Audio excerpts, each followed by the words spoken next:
হলো চৈত্র সংক্রান্তি। তো চৈত্র সংক্রান্তির দিনে বাঙালিরা সবাই খায় নিরামিষ। তো আমরাও নিরামিষ খাবো। কি দিয়ে খাবো? আমাদের বাড়ির সবজি দিয়ে খাবো। তো কি কি বাড়ির সবজি আছে সেটা আমি আপনাদের সাথে অবশ্যই শেয়ার করব। ভিডিওটা দেখতে থাকুন, আশা করি ভালো লাগবে। তো হ্যালো এভরিওয়ান, সবাই কেমন আছেন? নিশ্চয়ই অনেক ভালো আছেন। আমি অনেক ভালো আছি। চৈত্র সংক্রান্তির সবাইকে অনেক অনেক শুভেচ্ছা ও ভালোবাসা। তো এই দেখুন, আমি সকাল সকাল বাসি কাজ ছেড়ে চলে আসলাম শাক তুলতে। এগুলো হলো আমাদের গাছেরই শাক। কী শাক সেটা জানি না নাম, কিন্তু খুবই টেস্ট এই শাকগুলো খেতে। তো কার কার বাড়িতে সবজি করেছেন সেটা আমাকে অবশ্যই কিন্তু কমেন্ট বক্সে জানাবেন। আর কার কার ভালো লাগলে নিজের বাড়ির সবজি নিজের হাতে তুলে রান্না করতে আর খেতে, এটা অবশ্যই কিন্তু জানাবেন। তো এই দেখুন, আমাদের ছোট্ট একটা সবজি ক্ষেতের বাগান ক্ষেত। তো এই দেখুন, আমাদের চলে এসেছে বেগুন, যেগুলো খেতে আমার ভীষণ ভালো লাগে, নিজের গাছের। আর এটা হলো নিম পাতা, যেটা আমাদের আজকের দিনে খেতে হয়, এটা আমাদের নিয়ম।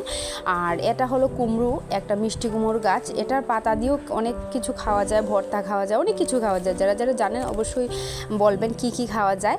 আমি তো ভর্তা খেতে ভীষণ ভালোবাসি। আর এটা হলো ডুগি, যেটা এখান থেকে তুলে নেব।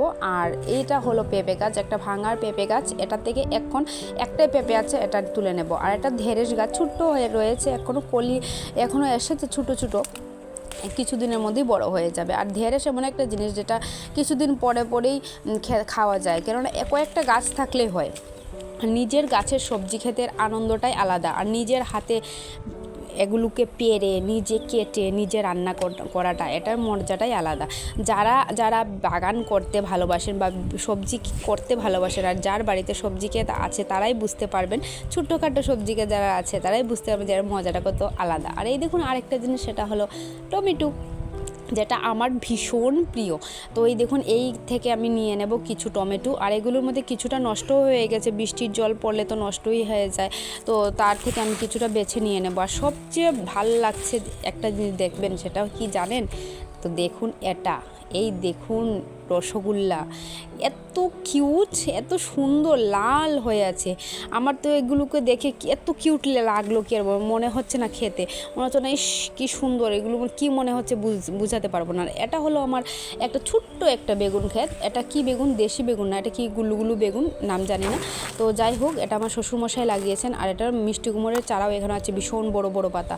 আর এই দেখুন, ফুলও চলে এসেছে। এখানে একটা বেগুনই পেয়েছি, কেননা এখনও ভালোভাবে বেগুন আসেনি, এখন আসবে। ফুল চলে এসেছে কিছুদিনের মধ্যে। আর সবচেয়ে আনন্দ হয়েছে আমি কি জানেন, সেটা হলো পত্তলিকাকে দেখে। পত্তলিকা ফুটা আমার বাগানে স্টার্ট হয়ে গেছে। আমার তো ভীষণ আনন্দ লাগছে, কেন প্রত্যেকটা গাছে এক দুইটা ফুল চলে এসেছে।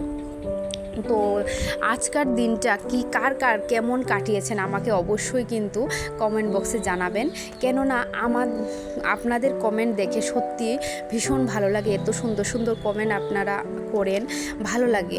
তো উৎসাহ হই এগুলো ভিডিও তৈরি করতে। তো অসংখ্য ধন্যবাদ আপনাদের এত সুন্দর সুন্দর কমেন্ট করার জন্য। তো চলুন, এই দেখুন সবজিগুলো নিয়ে বসে পড়লাম আমি। আর সব সবজি কেটে নেব আর রেডি করে দেব মাকে রান্না করার জন্য। তো আপনারা কি কি সবজি বাড়িতে করেছেন এবং আজ কি কি রান্না হয়েছে আমাকে অবশ্যই শেয়ার করবেন, কমেন্ট বক্সে বলবেন। আর ভিডিওটা দেখার জন্য অসংখ্য অসংখ্য ধন্যবাদ।